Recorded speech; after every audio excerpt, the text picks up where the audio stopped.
Hola, ¿qué tal? Hola, ¿cómo estás, José Alfredo? Bien, bien, aquí con un poco de problemas técnicos, pero ya arreglado. Sí, ya veo. Nada, ya ajustaste ya bien la cámara para que no se te mueva. Déjame ver, espérate, déjame poner la fija con el iPad aquí. Un momentito. Que ahí.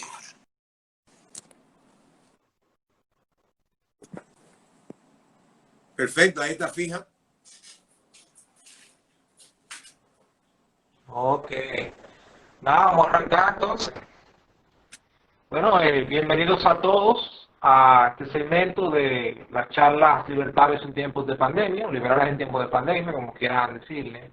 Que esto es un espacio de círculos libres de República Libre, que es un movimiento que busca que República Dominicana sea una sociedad más libre. Nosotros estamos hablando de pandemia justamente por este contexto y básicamente por lo siguiente. Cuando arrancó esta pandemia, muchos que no son liberales dijeron, miren, por esto es que ahora no se puede tener estado, no se puede tener estado mínimo, o por esto es que los liberales están equivocados. Incluso un político de España, no voy a mencionar el nombre, José Alfredo se sabe, dijo que ya esta era la señal de que el neoliberalismo estaba acabado ya. Sí, sí, sí, sí, Y hay otro intelectual ahí coreano que dijo que este era el fin. Bueno, sí, que de no, un intelectual europeo ahí que dijo como que ya estaba acabado el capitalismo con esto. Que eso lo hablamos en una charla anterior con Vanessa Kaiser. Entonces, hemos hablado con diferentes liberales de tanto de Latinoamérica. Y ahora vamos a cerrar ya este segmento con hablando de nuestro país, República Dominicana. Y para eso tenemos aquí a José Alfredo Guerrero, que es un amigo de República Libre y a la vez es un gran economista, eh, profesor de la Pucamaima, y ha desempeñado funciones del sector privado y del sector público muy importantes. Y es de la gente que dio la batalla por la libertad en los 90 y generó unas reformas que realmente incidieron en que tengamos más o menos una economía más o menos sólida hoy. sí. No fueron tan profundas como quisimos, pero eh, ya tú sabes. Sí. Me moví un poco aquí más Entonces, cerca perdón, me moví un poco más cerca del modem porque estaba como señal intermitente. Dame un segundo.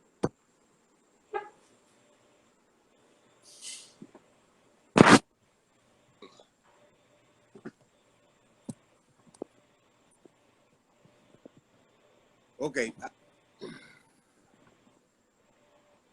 perfecto. Ahí ya estoy cerca del modem y te escucho mejor. Se estaba frizando donde estaba. ok. Bueno, ahora mismo estamos en un contexto, la pandemia. Esto arrancó en China, como por octubre del año pasado. Empieza en todo el mundo, básicamente es en febrero. Aquí en República Dominicana fue como en febrero que tuvimos el primer caso de un italiano ahí. Que luego Ok, luego se dio el caso de una señora que vino de Italia justamente y se escapó. Y ahí vino ya todo el de pelote. También una gente de Punta Cana.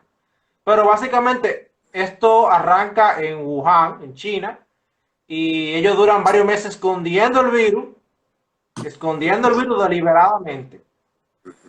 Y ya luego, ya cuando ya es demasiado evidente ya fuera de China, es que ya se viene de que, oh, estamos en pandemia. Porque incluso en enero de este año, todavía la OMS decía que no era algo de mucho peligro, incluso que no se podía transmitir de persona a persona. Pero el asunto explotó duro en Europa y ahora mismo Estados Unidos, la India y otros países tienen muchos casos. Pero básicamente, ¿cuál es el contexto actualmente? O sea, se recomendó al principio una medida de cuarentena. O sea, trancar a todo el mundo para que nadie se infecte. Eso parece generó cierta, bueno, intuitivamente parece que tiene que sentido eso. Pero como José Alfredo indicó en un artículo recientemente en Acento, eso realmente es darle tiempo a lo inevitable, que es que todos nos vamos a enfermar, efectivamente. Así es. Sí. Eh, José Alfredo ha durado todos estos meses dando la batalla y realmente la OMS ya te dio la razón a ti parcialmente. sí, así es, Sí. así es. En la OMS dijeron que las cuarentenas es una medida extremista, que hay que tomar otras medidas primero. Sí, es como tú dices, mira, yo fui en mayo a una entrevista al periódico Acento, a principios de mayo, y de las cosas que dije fue que se exageró el cerrar las economías. Y yo comparaba todo esto con el tema de los dinosaurios. Entendemos que los dinosaurios murieron por un meteoro enorme que cayó en la Tierra, cambió el clima y desaparecieron. Bueno, pero yo decía, los meteoros, con los meteoritos, los dinosaurios no podían hacer nada. Pero en el caso de la humanidad, lo que estábamos haciendo era impactando la Tierra con un meteorito que nos iba a desaparecer a todos. Porque cerrar las economías es destruir las bases de la civilización, la división del trabajo, la creación de riqueza, la generación de empleo, los intercambios, el comercio. ¿Cómo es posible que eso se podía hacer en base a unas evidencias científicas tan flojas y sobre todo cuando había diferentes opiniones en la comunidad científica y países que tomaron incluso medidas diferentes de la que tomamos nosotros? Y el ejemplo de Suecia, que ahora todo el mundo quiere seguir. Finalmente la OMC dice que no, que los lockdowns no funcionan, la cuarentena no funciona, ya están hablando de que sí, que la inmunidad por manada. Y entonces al final, ¿qué costó? O sea, mira, ya hay en Estados Unidos y varias personas que están hablando de someter a los gobernantes por crímenes de lesa humanidad. Y de hecho, en Estados Unidos, en algunos estados, se hicieron demandas contra gobernadores porque este es un abuso que no se puede repetir. O sea, tener gobierno con el poder de matarnos, de destruir la economía, de destruir la civilización, eso es imposible. Y yo creo que hay una de las cosas que va a lograr esto es, de lo poco que se puede sacar, bueno, o mucho, es que la gente ha entendido en muchos países lo que es el socialismo, lo que es tener gobiernos autoritarios que decidan el futuro de tu vida. Mira, eh, el, ayer yo fui por primera vez a comprar empanadas en un señor que está en la Correa Cidrón frente a la cadena. Ese señor tiene su puesto ahí con el que mantiene su familia desde hace muchos años y él trabaja de noche. Bueno, pues se pasó 3 meses sin poder salir. Ahora que subieron, nos dieron el permiso de estar un poco hasta las 9, entonces ahora vende un poquito más. Y está ahí en su misma esquina ahora, incluso mantuvo el precio a 25 centavos la. Entonces, ¿cómo tú puedes, cómo un gobierno puede hacer eso? O sea, ¿cómo puede concentrar un poder para que te decida como un Dios quién trabaja, quién no trabaja, quién transita, quién camina, quién no? Lo de los toques de queda es una vergüenza.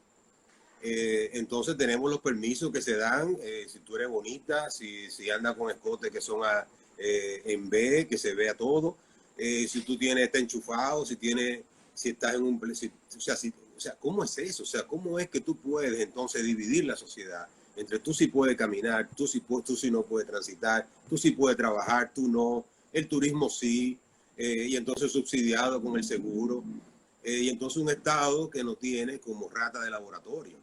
Y entonces este asunto de que no, quédate en casa, que te voy a mandar dinero, que tú estás bien, etcétera. Pues, ¿de dónde es eso? O sea, el ser humano, yo creo que con esto ha visto eso. Y mira, yo no sé si tú has salido los fines de semana. Yo tengo sábado y domingo saliendo mucho a la ciudad colonial y dando vueltas. Y aquí la gente está adoptando el modelo sueco por su cuenta. Los parques están llenos, la gente con distanciamiento, pero hay gente que no se pone máscara. O sea, nada, o sea, la gente salió a eso. Y, y, y, yo no veo posibilidad de que el gobierno vuelva, que fue una barrabasada lo que acaban de hacer, de extender el periodo de emergencia y el toque de queda. O sea, un absurdo.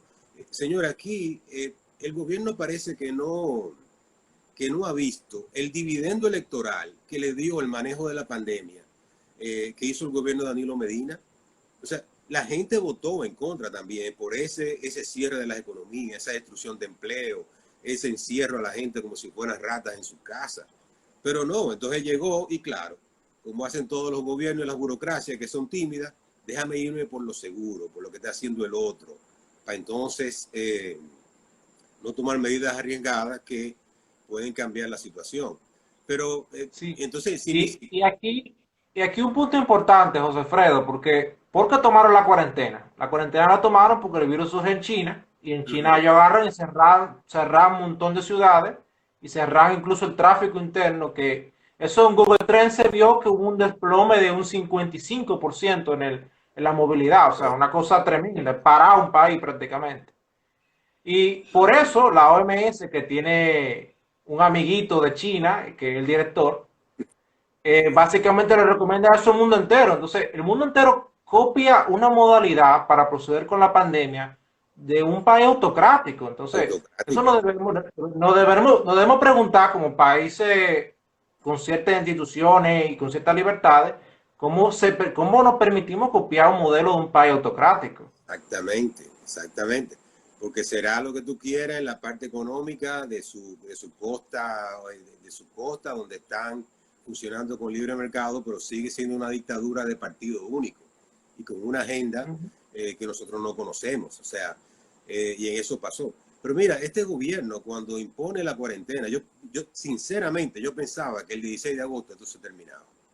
Porque ya el 16 de agosto había evidencia muy clara que de países con diferentes grados de cierre de la economía, en un estudio que se hizo de 12 países, y entonces la misma estadística de muerte.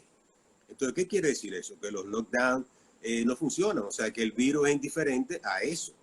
Y con todo y eso, entonces se llevan de los conservadores y de jugar a lo seguro. O sea, que un gobierno nuevo que tiene un apoyo popular, lo que tenía que irse era por las medidas agresivas, las medidas de imitar y hacer lo que estamos haciendo ahora, porque el dominicano ya, esto es el modelo sueco, de facto. Sí, y es bueno que tú menciones lo de la cuarentena, porque el país que aplicó la cuarentena más dura fue Argentina. Y Eh, Argentina, revisando a número de hoy, tiene 986.000 casos reportados. Y exacto. solamente en las últimas 24 horas tienen 10.500 más. Eh, Y ya los números de muertos en Argentina van por 26.000. 26.000. O así. sea, estamos hablando que el país que aplicó la cuarentena más dura está en el top 5 global. Sí, así O mismo. sea, Mismo. ¿qué es esto? Y mira, algo Y, interesante que puso uno de los participantes, que y el otro país de nuestra región que la aplicó más dura fue Colombia. Colombia tiene el puesto 7. y Y Salvador son países que también. aplicaron la cuarentena como supuestamente había que aplicarla. Sí, sí, sí. Y ahora se encuentran que la OMS dice que no. Pero mira un dato interesante que dice alguien que está en el chat, ya no vi el nombre ahora. El tema o sea, el gobierno te dice quédate en tu casa, toque de queda, para evitar entonces la propagación del virus y el distanciamiento. Entonces, como bien dice ella, o él, no me doy cuenta quién era, entonces te mete preso y te encierra en una cárcel de 20, mete 100. Hay gente que ha dormido parada, tocándose la espalda y el trasero con una persona detrás y amanecer despierto.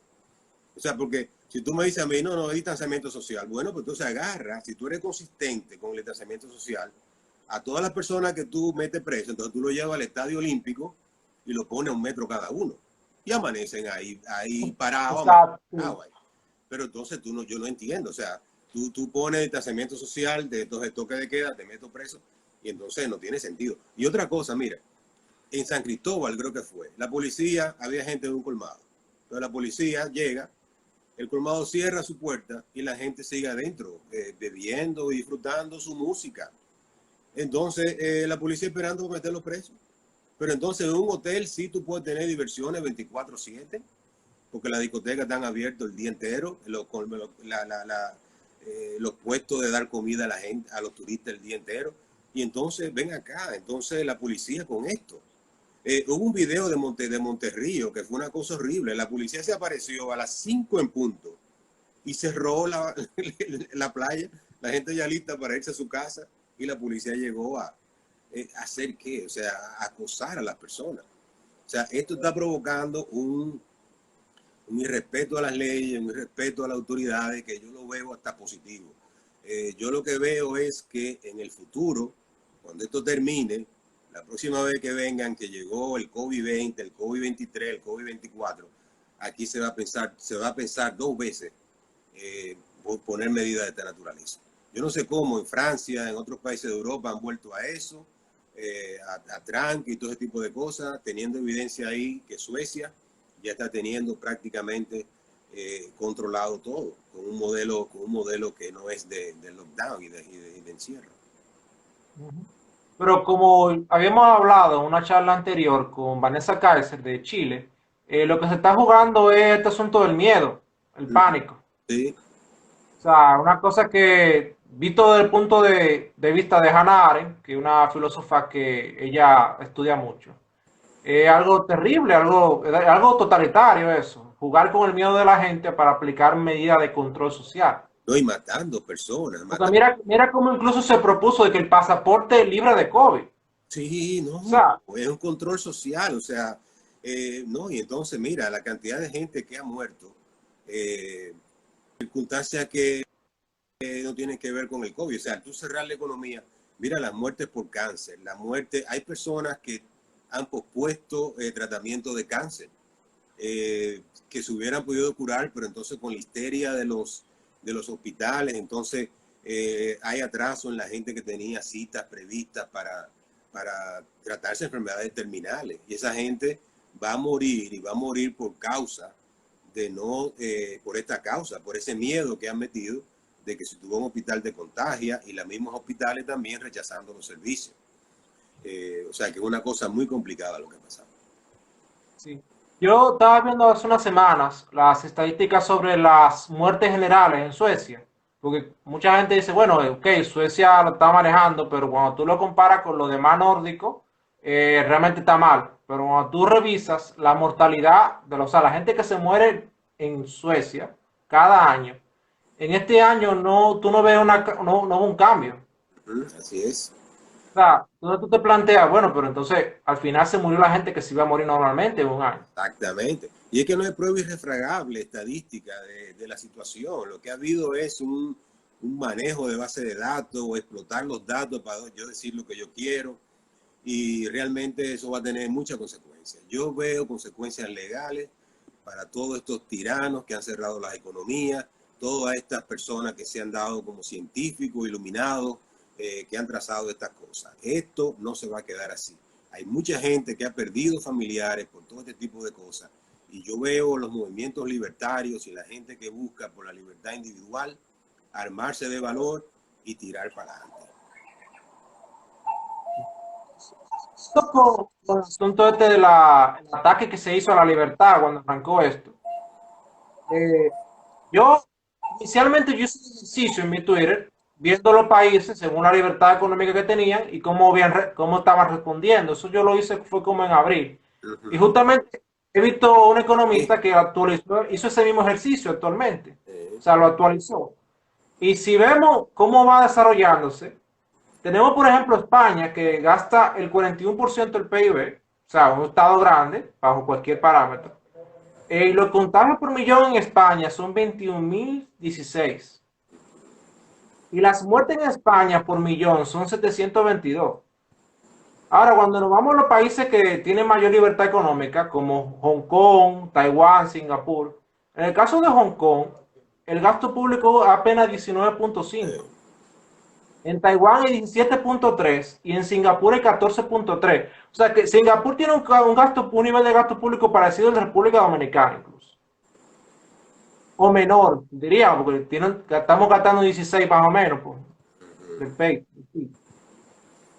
Y los contagios en Hong Kong son 698 por millón.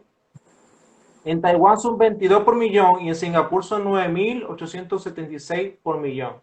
Aún si tomamos Singapur, que es el que digamos que tiene más de esos tres, es menos de la mitad de lo que tiene España. Y, y con un gasto público de un 14%.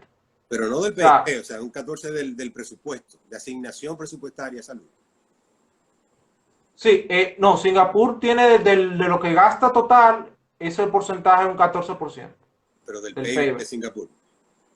Sí. No, entonces gasta mucho más que nosotros. En salud. No, en cuánto estaba el gasto la Bueno, última nosotros vez? gastamos el 4% del PIB en educación y salud es como 2 o 3%. Ah, no, no, pero yo digo el presupuesto general. Ah, O exacto. sea, todo el Sí, gobierno. sí, por eso te pregunté, porque si es, Sí, claro, porcentaje del presupuesto, sí, ahora sí. sí, sí. Si tú lo ves todo el gobierno, 16 la última vez que vi. Sí, sí, sí, sí. Pero volviendo a la caso de las muertes, España tiene 722 actualmente por millón. Hong Kong tiene 14, Taiwán 0.3 por millón. Y Singapur 5 muertes por millón. O sea, estamos hablando de que en Singapur han muerto 20 gente por COVID. Y esos son los países con mayor libertad económica con un Estado pequeño. Entonces, los políticos españoles que Sí, cantaron que ya era el fin del sí, neoliberalismo, realmente están muy equivocados. Y este es el desarrollo de varios meses, porque podríamos decir al principio que, bueno, lo manejaron bien en los primeros meses, pero ha pasado ya pero, casi el año entero y ya ellos siguen teniendo los pero mejores bien, indicadores. bien no lo manejó ninguno, no, no podemos decirle que lo haya bien. Desde que tú cortaste libertades a la gente, ya el método es malo. O sea, porque es que nos encerramos con un virus que como incluso se han hecho muchos memes, un virus que se cae, un virus que se combate con buena sanidad y protocolos sanitarios. O sea, Sí, nosotros crearon el miedo, tal como tú dices, para mí hacer un experimento socialista global. Fíjate, nuestro presidente Danilo Medina, cuando anunció la primera medida de emergencia, él lo que dijo fue, y esto debe demostrarnos la importancia que debe ser tener un gobierno global. ¿Tú te imaginas lo que es eso? O sea, que los gobiernos locales sean, o sea, que los gobiernos, la soberanía nacional dependa de lo que diga un organismo mundial, un presidente de un gobierno local y que sea esto es. No, pero por Dios, o sea, estamos locos. Te digo, yo veo un resurgimiento de la libertad individual, lo que hay que hacer es seguir trabajando más en esto. Mira, con la pandemia, de los primeros artículos que yo escribí, fue con el asunto de las mascarillas. Hemos tenido problemas los dominicanos con las mascarillas. No, no hay problema con las mascarillas. Las mascarillas que querían, entonces, pero tú te acuerdas de las mascarillas. La mascarilla quería, sí, sí. Oye, yo con mis amigos tuve que explicarle con manzanita por qué no se podía controlar los precios. O sea, yo dije, pero ven acá, o sea, pero yo hice 3 artículos porque buenísimos. mucha gente dijo, ah, no, hay que controlar los precios.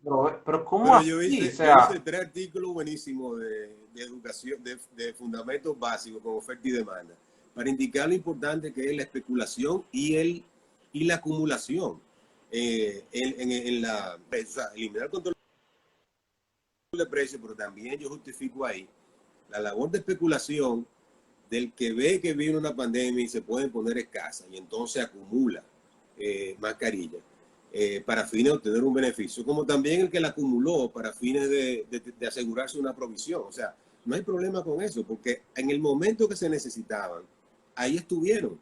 Y entonces esa función que hizo el especulador y el acumulador, le dieron órdenes a las empresas que produjeran más. Y entonces, ah, con el tema de los precios, cuando estaba todo ahí, ¿qué es lo que querían los socialistas de proconsumidor y los militares? No, no, no. Vamos a incautar a todo el que, bueno, de hecho se hizo en Estados Unidos. Recuerdo un video famoso del FBI en la casa de un judío que le llevó un un stock. barrio judío. Ajá. Entonces aquí querían hacer lo mismo. No, no, vamos a tomarlo el stock de la gente y vamos a poner los precios. Y al final eso duró poco. O sea, y mira, para que tú veas, fue el mismo gobierno que dijo, no, no, no, hay que hacer miren, en Ecuador por igual, así también Ecuador fue militares que mandaron a sacar todo de almacenes. Y entonces mira que el mismo gobierno, como hizo los procesos de compra, digo, no, no, no, el precio está ahí, es el precio que dé. Y es lo que explicamos, que tú dejas eso abierto y lo que va a hacer el precio es el precio más alto que va a traer a más personas a producir mascarillas. Y fíjate cómo termina la historia. Tú te recuerdas una manifestación que hicieron como 8 mujeres que entonces produjeron mascarillas, cambiaron de hacer panty o hacer cosas, hacer mascarillas. Y entonces, no, espérate, que la mascarilla está muy barata, está por debajo del costo de producción, sálvenme. Se generó una asociación Exacto. de empresarios y productores de mascarillas inconforme con el precio. Pero mira que hasta quería meter a los militares, o sea, los militares, los talleres militares para hacer, para suplir efectos médicos. No, hombre, no, el mercado se encarga de todo, el mercado resuelve todo. Pero es así, o sea, siempre hay todo tipo de mitos y cosas en contra del mercado que es lo que tenemos que salir a enfrentar. Sí. Y justamente el país de la región que aplicó su control de precios, y como estábamos hablando en una charla anterior con Alberto Venegas Lynch, es Argentina, y Argentina está entre los peores, o sea que el país que aplicó justamente esa medida que se estaban recomendando aquí por muchos socialistas y muchos progresistas y todo esto, Ah, justamente está tomando los peores indicadores tanto economía, sí, peores indicadores tanto en salud. Porque antes era el dilema de que la economía o la salud. sí, sí, Argentina no tiene ninguno de los dos ahora mismo. claro. Y que esas son, mira, pero mira ahí donde está una falla fundamental de estos argumentos. En la economía tú no haces ese tipo de decisiones. O es todo salud o es todo educación. Eso no, los mercados te permiten hacer decisiones marginales, ese tipo de cosas, porque si no, entonces, ¿para qué el ocio? O sea, si no tuviera la economía únicamente destinada a proveer necesidades básicas de consumo y alimento, entonces las decisiones son, y lo que guía en la economía son las preferencias individuales. Entonces tú un día decides Claro. tener ocio, un día tú prefieres ocio a comer, un día tú prefieres beberte un trago a beber leche, o sea, esas son cosas tuyas, decisiones personales. Y todo eso, cuando se acumulan decisiones individuales, es que lo genera el mercado. Pero ¿cómo va a ser que tú digas como Estado? No, no, no, salud primero que esto, no, pero salud primero que economía. Pero por Dios, o sea, no, no, no, no. Hay que volver a los fundamentos, a la propiedad privada, a tu libertad, al intercambio, porque no es verdad que el gobierno te va a encerrar y te va a recuperar y a poner tu nivel de vida como tú lo tenías en situaciones de libertad. Y el que acepta eso, lo que está entonces es claudicando, pasando a ser un parásito en la vida de lo que le mande un cheque a un gobierno, en vez de ser un ser humano que tiene como derecho natural la libertad. Y volviendo al caso de la región, o sea, tenemos Colombia y Argentina con básicamente los peores indicadores, y son los que tomaron la medida más fuerte de cuarentena. Incluso me decía en una charla anterior, mi amiga María Alejandra de Colombia, me decía que incluso hay barrios de Colombia que no dejan a la gente ni salir al colmado de la esquina. O Así sea, es. llegaron a este punto. Y cuando revisamos, tenemos un caso, un paradigma de cómo aplicar la libertad que en la región, que es Uruguay. Uh -huh. Uruguay agarró y empoderó a la gente para que ellos tomaran sus propias medidas para cuidarse. Y Ah, el país que tú tiene controlada la curva y bajo los mismos parámetros de la pandemia y todo eso, es ah. el que mejor le ha ido a la región. Pero es así, por eso yo decía en los artículos y en los mensajes que he tenido en Twitter durante toda esta pandemia, que quienes saben, o sea, yo digo, el argumento para tú poner a operar una empresa en la pandemia es válido para todas las empresas. Entonces, quien sabe cómo puede operar en pandemia, en primer lugar, es el empresario y los trabajadores, que se ponen de acuerdo en protocolos para cuidarse. Y en tercer lugar, a los clientes que van y aceptan una oferta y van a ir donde ti, si tú tienes y tú le das garantía de seguridad y que cumples un protocolo. Eso entonces lo podía hacer millones y millones en nuestro caso miles, porque somos un país pequeño, eso lo podía hacer cualquier empresa. Una empresa que no podía hacerlo porque no tenía la garantía, la cosa, bueno, me quedo entonces esperando, pero cantidad de negocios que están operando ahora pudieron haber operado desde el primer día. Pero entonces eso es el autoritarismo, ¿no? El que es eso. Porque entonces, ¿qué es lo que pasa? que tú terminas con una sola mente decidiéndolo todo. Entonces esa persona no tiene toda la información necesaria para saber qué operar. Mira, no sé si tú viste la queja de los gimnasios en California. Los gimnasios cerraron, bueno, espacios que no se podían, etcétera, etcétera. Pero luego sale que los edificios del gobierno, donde los empleados gubernamentales podían trabajar, entonces habían edificios del gobierno que entonces tenían gimnasio, y entonces tú eras empleado público, servidor público, y entonces tú usabas el gimnasio del edificio del gobierno. Oye, pero Sí, sí. ¿cómo es posible? También mencionando Estados Unidos, se da un caso que parece está curioso, o sea, porque la misma gente que te dice que tiene que hacer distanciamiento social y que la gente no podía ir a ciertos negocios privados como gimnasio y eso, por congregarse. Esa misma gente te dice que está bien protestar de miles de gente en la calle pegado, o sea, la misma gente te lo dice, Pero sin reírse. protestar si tú eres Black Lives Matter o un movimiento que soportan los demócratas, porque cuando lo han hecho gente de derecha o pro Trump, entonces ponen el grito al cielo. Es una Claro. hipocresía terrible. Pero la peor hipocresía de todo fue la de Inglaterra, que sucedió a las pocas semanas del virus, donde el principal jefe de salud que mandó a la cuarentena, al distanciamiento, tuvo que renunciar porque entonces tenía una relación, un affair con una mujer casada y la prensa lo encontró visitándola a ella en su apartamento. Y me imagino que no era para distanciamiento social. Entonces, Claro, y es el... pero en Nueva Zelanda pasó un caso parecido con un ministro. Tuvo que renunciar. Porque no fue que visitó a una fer que quedaba más o menos cerca.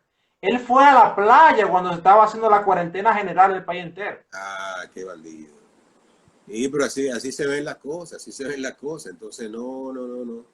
Aquí yo creo que, como te repito, va a haber un resurgimiento de la gente demandando sus libertades. La libertad del ser humano, uno la vale.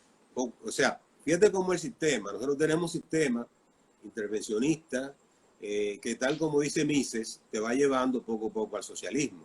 Pero eso es quitándote las libertades poco a poco. Lo que pasa De es que pedacito en lo pedacito. metieron a la olla caliente y entonces la gente vio lo que es el asunto y dice, ah, no, pero espérate, así no es la cosa. O sea que yo creo que en eso la gente va a comenzar a darle vuelta a su asunto. Sí, o sea, la gente ahora está valorando más el asunto de la libertad de tránsito. Una cosa que estaba dada, la gente ya no lo valoraba. Así es, así es.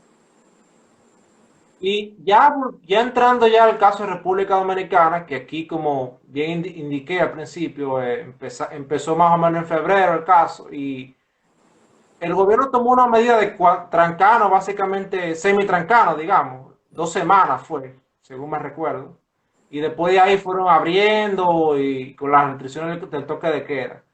Y tomando la medida esta del PATI, que PAMI, que el FASE y un montón de programas para las empresas que estaban cerradas. Entonces, yo vi mucho comentario tuyo respecto a eso.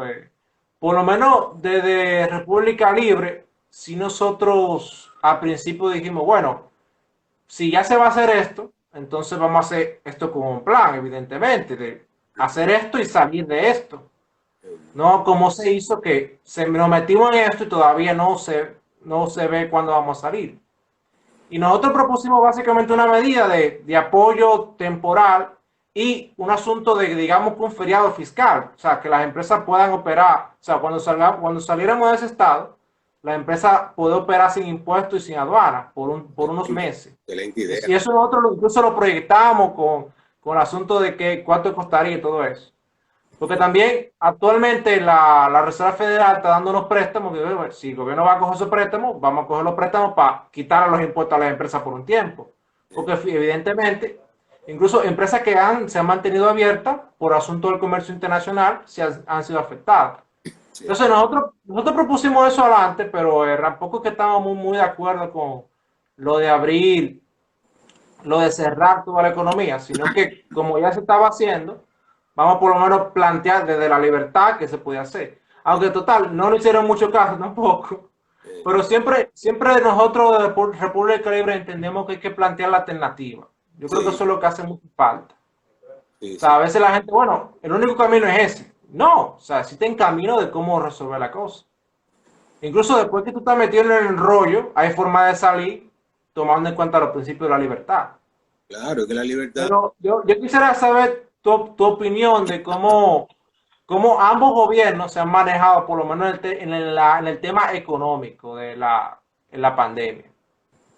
mira, con la pandemia, el famoso eslogan "estamos cambiando", debe ser "estamos imitando", porque ha hecho lo mismo que hizo el anterior. Eh, Mantener los encierros, mantener el toque de queda, hacer programas de apoyo, buscar financiados con préstamos internacionales. El PLD hizo operaciones de deuda con el Fondo Monetario, la famosa operación esa con las AFP y el Banco Central. Estos han emitido bonos soberanos. O sea, estamos imitando, están haciendo lo mismo y la misma filosofía del cobarde. No, espérate, cobarde feo, vamos a decirle del precavido. No, vamos a esperar que pase en otro lado para ver qué nosotros hacemos. O sea, ¿No? ha sido muy, Como muy penoso. dice, como dice el Villegas en Chile, el exceso de prudencia. El exceso, mira qué interesante. Por cierto, esa charla está por ahí, te la tienen grabada. De Alberto Sí, Venegas. todas las charlas están en YouTube, todas Ah, las charlas que hemos tenido. Alberto Venegas es fabuloso. Yo lo pongo a mis Sí, alumnos de sí. Fundamentos de Economía y sobre todo, y es una pregunta del examen, la definición de empresario que él da. El 2 minutos, él define lo que es un empresario para el liberal clásico y cómo se diferencia de los otros. Fabulosa. Pero nosotros tuvimos con una charla muy interesante tocando específicamente Argentina. Claro, la pandemia y Argentina. Hemos tenido otra con María Alejandra del Movimiento Libertario de Colombia y con Bárbara de Jesús de 20 Venezuela. También con Vanessa Kaiser del Instituto Libertario de Chile. Y muy interesante. Sí. Todas esas alianzas es bueno tenerlas. Bueno, es bueno y yo me alegro mucho. Mira, en la fundación, cuando nosotros empezamos en el 88, defendíamos mucho la libertad de mercado y controles de precios y todo, pero de un esquema neoclásico. Yo estudié economía en la UNFU, mis profesores fueron la primera generación de PhD que vino de Estados Unidos y estudiamos, y ahí se ve la economía de mercado, ¿no? Modelo de competencia perfecta y todo eso. Pero cuando yo fui a uno de los seminarios del von Mises, que fui en el 89 o el 90, ahí fue que yo cambié para siempre. Porque el approach de la escuela austríaca es maravilloso, o sea, y se diferencia muchísimo. Esa visión del empresario que tiene la escuela austríaca es muy diferente. Bueno, en la economía neoclásica no existe el empresario. Competencia perfecta no es. No, en la economía neoclásica, el empresario es un No, el ingeniero empresario, un que ingeniero, prácticamente. exactamente. Un ingeniero, como decía, y precisamente como lo definía Lenin. Lenin decía que el socialismo podía Es funcionar. un ingeniero que incluso podía ser prescindible ante una administración estatal eficiente, Pero claro, de la perspectiva neoclásica. Lenin, cuando inicia el socialismo, dice eso. No, el empresario es prescindible. Eso son cositas de recetas y técnicas. Me agarró una hambruna que tuvo que dar reversa. Entonces, a ellos estaba muy ligado a esa escuela, a ese instituto, que es un instituto maravilloso. El Mises tiene una diferencia con los demás que hay en Estados Unidos, como el Cato Institute, y es que ellos son radicales en el tema de no recibir fondos públicos. Ellos no reciben fondos públicos, no hacen investigaciones con grant, no hacen nada de eso, ni hacen investigaciones para agencias federales ni gubernamentales. Es una independencia total de los recursos de investigación que tiene el gobierno en diferentes sitios. Ellos se mantienen de donaciones privadas que también controlan que sean donaciones pequeñas, o sea, se quita mucho el riesgo de grandes donantes que quieren entonces Sí. decirte, no, pero sácame a Hans Hoppe de ahí o sácame a aquel. No. Ahí ellos controlan eso. Es una cosa importante cuando decidamos seguir impulsando estas ideas, saber con quién uno se está aliando. Porque al final del día la fundación empezó muy bien, era la niña linda de los empresarios, pero en el momento que empezamos a hablar de libre comercio, de reducir la protección, de renegociar contratos con multinacionales, de abrir la competencia en las telecomunicaciones, entonces ahí nosotros fuimos parias. y Sí, no quita. por eso que decía Milton Friedman que a veces el empresario es el principal enemigo del mercado. Sí, sí, sí. Y el mercado es el principal amigo del hombre invisible, ese que Sí. nadie lo tiene en cuenta. No, lo que pasa es que con ellos es libre competencia para lo que compro y monopolio para lo que vendo. Privatizar las utilidades, socializar las pérdidas. Eso es el empresario mercantilista. Y entonces eso es peligroso. Nosotros recibimos en la fundación en esos años cierto apoyo de los importadores, que fueron bueno, incluso salieron del Consejo Nacional de Hombres de Empresa. Don Andrés Daguarre funda la Asociación Nacional de Importadores y la Unión Nacional de Empresarios para apoyar entonces un empresario la reforma. Pero no funcionó bien un par de años, pero entonces ahí había pocos recursos también, limitaciones de los socios y, y al final la fundación terminó siendo lo que pasó con ella. Yo salí en el 94, pero pasó lo que pasa mucho con estos movimientos, y es la crítica que hacen los austríacos, que cuando no tenemos esa independencia, entonces terminamos siendo agentes de eficiencia para el gobierno. Entonces uno pasa a la administración pública, entonces no, vamos, por ejemplo, en mi caso, yo no voy a ir al cielo libertario porque yo soy uno de los culpables del endeudamiento público del gobierno. Yo fui consultor nacional de crédito público, fui una de las personas responsables de que la deuda se le quitara al Banco Central para ser administrada en Hacienda. Recibí el programa SIGADE en el que se hace la deuda pública, contraté el primer grupo estuve en los procesos de contratación del primer grupo que está todavía ahí, y se creó una unidad de financiamiento de primera. Bueno, pero al final eso es lo que uno quiere como libertario. Al final tú lo que quieres es que el gobierno no pueda ni tomar prestado, ni cobrar impuestos y que todo dependa de la inflación. Lo ideal sería que el gobierno no tenga ni buena gerencia impositiva, ni buena gerencia de crédito. Porque entonces, ¿qué le queda? Le queda la inflación, le queda imprimir moneda. Y ese inmediatamente crispa a la gente. Pero cuando tú empiezas entonces, no, espérate, yo tengo capacidad de poner impuestos, pongo una tasa fija, tengo información, recaudo por aquí, me incluyo en los mercados de capital, emito bonos. Entonces ya es muy difícil tú controlar el crecimiento del Estado, que es lo que ha pasado, ¿no? Yo personalmente tengo una teoría, no sé si algún economista lo había planteado eso, y yo creo que la progresividad, o sea, el Estado o crece o se reduce. Es el estado de que se queda de que congelado, yo no creo, eso básicamente lo que apela a los liberales clásicos, pero yo creo que eso realmente es algo ideal. Algo ideal. Pero el Estado o crece o se reduce. Entonces, bajo ese planteamiento, lo menos la labor de los liberales es buscar o tratar de ver los mecanismos de cómo reducirlo. Porque si no, lo que va a ir creciendo. Exactamente, de cómo reducirlo. Y tú sabes que a mí me encantó una vez que Hans Hoppe convenció al Mises para que eliminara de su misión eso de creer en estados limitados. Y mira qué interesante la lógica, porque Hans Hoppe es genial. Él le dijo, pero eso no dice nada. Decir que yo estoy a favor de estado limitado no te diferencia de nada. Porque yo te voy a hacer una pregunta, le dijo él a la gente del instituto. ¿Quién en su sano juicio o a qué persona tú crees que está a favor de un estado ilimitado? O sea, todo el mundo está a favor de un estado limitado. Entonces, si tú eres un liberal y andas buscando reforma, ¿qué tú dices con que tú es limitado? No, el objetivo es irse a nada.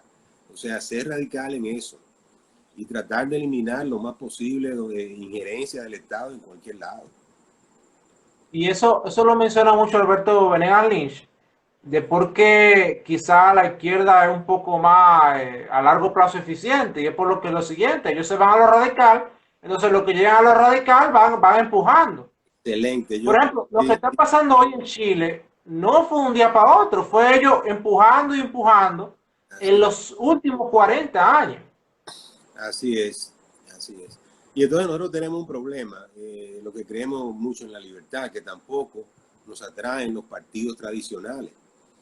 Y entonces los marxistas, los socialistas y todo el que está con agenda, por ejemplo, los progresistas, entonces sí se meten a partidos tradicionales. Pero, por ejemplo, ¿cómo nosotros vamos a ir a un partido en que el jefe del partido diga, no, que Leonel Fernández estaba de acuerdo en que se pusieran controles de precios en la mascarilla, pero dice Sí, esto delante de mí, yo le voy a tirar lo que tenga en la mano. Entonces, a uno le es muy difícil hacer participación política, pero tal vez vamos a tener que aprender a hacerlo, porque si no, ¿quiénes van a llenar los curules? Mira, ahí estamos a un paso de que un comunista como Claudio Camaño, agresivo, díscolo, se siente ahí como diputado. correcto. Que son Y de... justamente por eso es que nosotros en República Libre iniciamos. O sea, entonces, la idea de República Libre es que la gente tenga una alternativa y que esto sea algo orgánico, porque también pasa algo, que la gente se desespera, entonces se mete a esa organización en plataforma política y ahí se desencanta. Pero ¿qué pasa? Que si tú no construyes algo orgánico basado en la libertad, cuando tú quieras quizá infectar las grandes estructuras, tú te vas a chocar con todo un andamiaje de gente que lo que quiere es lucrarse y planificar la vida de todos los demás. Claro. Sí, no, o sea, sería interesante hacer el esfuerzo. Ahí está la ley de partido, la cosa que hay que hacer. Yo creo, y sobre todo en ese Pero caso. antes de llegar a la formalización en Junta Central, hay que tener ya previo una estructura, porque yo veo muchas organizaciones, incluso eso pasó con una organización que es contraria a los ideales de nosotros, que es progresista, el país que queremos, creo que se llamaba, que ellos intentaron hacer eso del progresismo y se dieron cuenta de una cosa: si tú no creas una estructura previa, cuando tú vas al proceso de legalización, tú te chocas con un montón de trabas. Entonces Es, nosotros lo que estamos concentrados en crear una estructura orgánica. Y una estructura orgánica basada en ideas. O sea, que todo el que esté en República Libre sepa de qué es lo que estamos buscando. sí, porque puede iniciar como un movimiento Sí. y formarse como un movimiento con sus ideas bien claras y con las diferencias de cobertura que tenemos en algunas cosas. A mí a veces cuando yo veo libertarios matándose, no, que tú eres rothbardiano y que aquello que lo otro y que Mises concedía y que Hayek tal cosa, óyeme, eso lo hacemos en reuniones de nosotros, pero esos campeones de la libertad son campeones de la libertad. El mismo Friedman, a Friedman, eh, eh, la gente del MISE lo tratan bien duro. Aunque Bloch dice, no, pero él es muy bueno en muchas cosas. Bueno, pero está bien, o sea, los errorcitos, los errores de Friedman, pero tampoco lo matemos, tampoco, porque hay mucha gente que ha llegado a amar la libertad a través de Friedman. Ese impacto Ah, de él de los 80 con Free to Choose, Libres para Elegir, esos programas que hizo, señores, eso llevó a mucha gente a creer en la libertad. O sea que, pero el yo trabajo, por lo menos, mi perspectiva es que debemos ser como liberales eclécticos dentro del liberalismo. O sea, yo por ejemplo, yo puedo coger cosas de Ayn Rand, de Milton Friedman, de Mises, de Hayek, de Han Hope, de sí, Huerta de Soto, de Bastos. Yo creo que cada uno tiene algo que aportar. pero O claro, sea, yo no creo en eso de que vamos a enfrentar cada rama como... Yo no creo en eso. al final del día tú vas a tener una propuesta donde va a haber de todo eso, donde tú no vas a ver entonces, porque dime tú, un programa libertario, ¿cómo va a justificar que existan las EVEs, que existan empresas estatales, que exista una refinería, que exista un precio socialista como el de los hidrocarburos? No, o sea, todos vamos a ir a lo mismo. En Sí. temas que... Y es por eso que nosotros tenemos en nuestra página propuestas de cómo ir liberalizando. O sea, desde lo que tenemos ahora hasta un modelo más liberal de transición. Nosotros lo dejamos claro, eso es transición. O Sí, sea, vamos a caer en esto, pero de ahí podemos ir a otra cosa. sí, sí. Y justamente es por eso. Y quién sabe, Y también tenemos la página que es republicalibre.org, ahí están las propuestas y también algunas que están en construcción con diferentes equipos de trabajo que tenemos, pero también ahí mismo se pueden y la gente agregar e integrarse de diferentes formas, tanto como replicadores del mensaje, como ya miembros, Sí. ya los diferentes tipos de miembros y eso. Ahora, lo ide- Pero lo estamos ide- una cosa lo ideal, posible. lo ideal, ideal sería en uno de esos partidos ya formados que han tenido, que tienen buena militancia y nombre. Dios mío, convertir a uno de esos líderes. ¿Tú te imaginas que un líder con una estructura lo convirtamos en libertario y diga, no, vengan ustedes para acá, esta va a ser la línea? Entonces ahí llegamos y ya está todo montado. Porque la actividad política es dura, muy dura. No Sí, es es nada. muy, muy dura. Mira, aquí se intentó una historia el movimiento moderno. Lo fundaba Andy Daguarre, Aníbal de Castro, José Israel Cuello. Y eso fue una experiencia grande para esa gente. La cantidad de vivos que existen en la política. Una vez lo invitaron a Baní, a un sitio, que iba a haber una actividad, que fueran para allá. Ellos avanzaron un dinero, imagínate, gente que estaban empezando en la política, creo que le dieron como 20 o 25 mil pesos para el tipo que iba a hacer el trabajo de activismo allá. Y cuando llegaron, Va cerrando la hora. Si quieres podemos abrir otro o cerramos ya aquí porque ya se nos está acabando la hora. no, yo creo que ha sido bien para ahora. No sé si algunos Sí. tienen alguna pregunta. Bueno, por el tiempo ya las preguntas podrían quedar ya para Twitter. Los que no nos Ok. siguen, estamos República Libre RD en Eh, Twitter y pueden seguir también a José Alfredo Guerrero, que tienen muy importante. eh, José Alfredo Guerrero, para los que no lo conocen, es uno de los que dio la lucha por hacer un par de reformas liberales, digamos. Realmente yo valoro mucho que el aporte que ustedes hicieron eh, en los 90. sí, sí, sí. Y está Y recogido ahí en con link. esto ya cerramos la charla liberal en tiempo de pandemia, hablando de lo local, porque finalmente esto es para República Dominicana. Bien, bien. Entonces, gracias a todos los que participaron, gracias a Alfredo por participar en el cierre, y gracias a todos los que vieron y esperemos que pasen por la página y se inscriban en República Libre para hacer esta sociedad más libre. Claro, y por ahí podemos interactuar si tienen preguntas y todo eso. Así que con mucho gusto. Y gracias por la Sí. invitación. Buenas noches. Bueno, bye.